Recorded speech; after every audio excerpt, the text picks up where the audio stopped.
got a new episode here. Shit that matters, okay?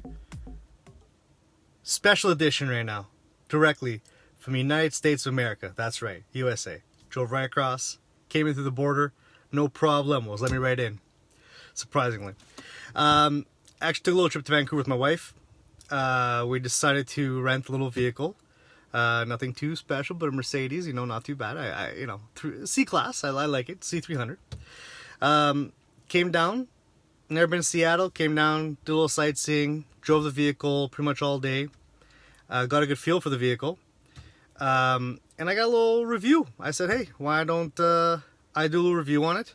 My cameraman isn't here with me, as I came with my wife, so, you know, he couldn't ride along. But anyway, we'll get this one going because I couldn't pass this opportunity up. Let's start. Well, this is a 2017 Mercedes C300. It is fully loaded, minus a few options, which, I mean, it's stuff you can live without. So today, we got the C300, as I mentioned before. The engine is actually a 2.5 liter turbocharged. Great engine. It's got a lot of get up and go kind of thing, as I like to say, right? I actually drove on the highway here from Vancouver all the way to Seattle, and doesn't matter. Highway, freeway, don't matter. She's got plenty of power, plenty of go. I never fell behind, right? And I never had any feeling of lack of power, right? I know it's not a 63 AMG or a 43 AMG. You can pick those up, yes. You got a lot more bang for your buck for power-wise, 100%. But daily driver, you want something you can, you know, even as a second-hand, because there's a lot of second-hand vehicles like this now too, right? Do a little tuning to it, do a little modification. Easy to work on, right? Super easy. And they're not that expensive anymore, right? You know, you put a little tune, bigger intercooler, that kind of thing. If you're into that, it's pretty quick, pretty easy. Besides that, fairly reliable. They run these engines in Europe for a good while now. Mercedes isn't new to the turbocharging kind of realm of things, as some other car companies are.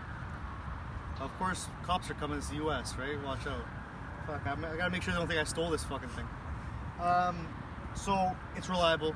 You don't have to worry about you know, too many issues, right? Still Mercedes, still a good motor. Anyway, so we're going to take a look inside the vehicle. Take a look at the back seat, as I usually do. See if you can reproduce back there or not. Probably not, but, you know, it's a decent sized vehicle, not a full size. More of a, no, I'm not going to say compact, smaller to medium size four-door vehicle. So don't mind the garbage. Like I said, we've been doing a road trip, right? So we've been driving a little bit. Interior. I got headspace. I mean, I can hit my head up here, and it's not a coupe style four-door, right? It is a sedan, a traditional sedan, so it's a little lacking, but you do have the panoramic sunroof, so that might be the reason why. You do have this pillar down here that actually brings down the headspace a little bit lower, and glass back here, glass up here. Really great when you're driving, you don't open up and experience. Almost feels like convertible, but at the same time, if you're gonna be driving your friends around or whatever, as long as they're midgets, we're good, right? Another thing too, are you gonna fuck back here?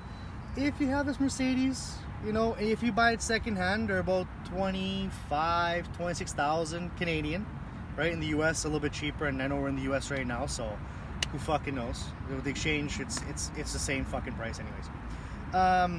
Besides that, so price-wise, like I say, it's not bad. If you have this car, you're doing okay. You're not, you know, slumming it, you know, and working at McDonald's. So you can afford a fucking hotel, at least a motel. If you pick up a girl, she's like, ooh, nice S-Class. Like, yeah, bitch, it's an S-Class, fuck yeah. And then take her to a cheap-ass hotel or motel. Don't even fucking go to hotel. Motel, rip a couple into her and get the fuck out of there before she realizes you got, you know, comes out of the washer. Good to go.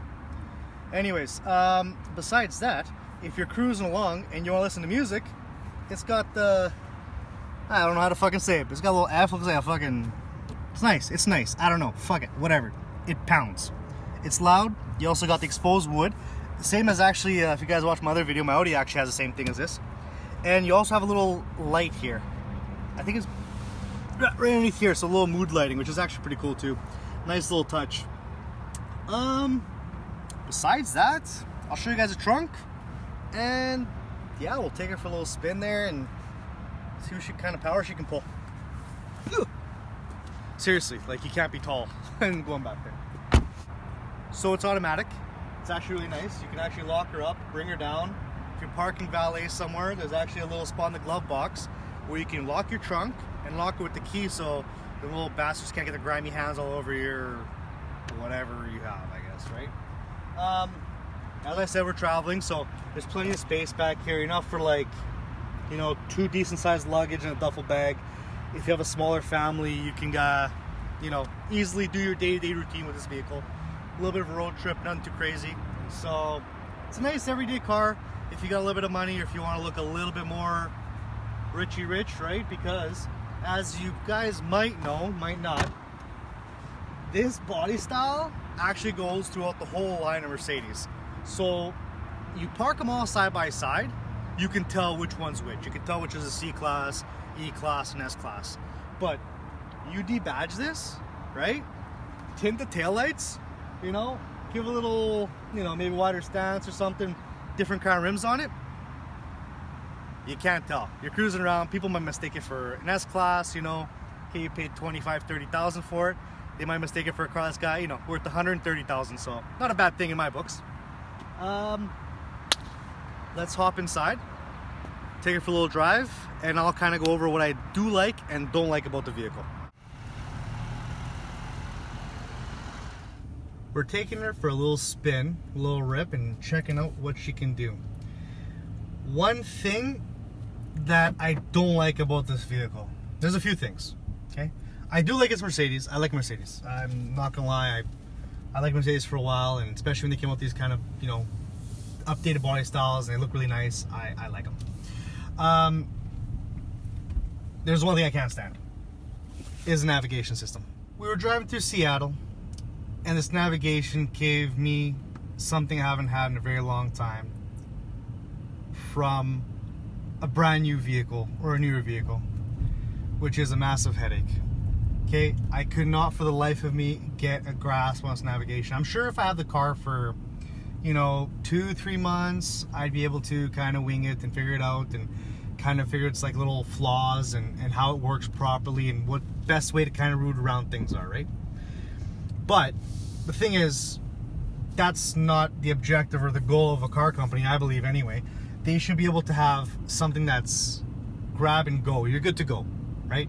You should be able to grab the vehicle, doesn't matter if you're familiar or not with it, and be able to wrap your head around it in 5 minutes for navigation. That's one thing, but I can look past that. It's not a big issue. One thing I did think I was not gonna like, and surprisingly enough, I ended up liking a lot, was the shifter, which is right here.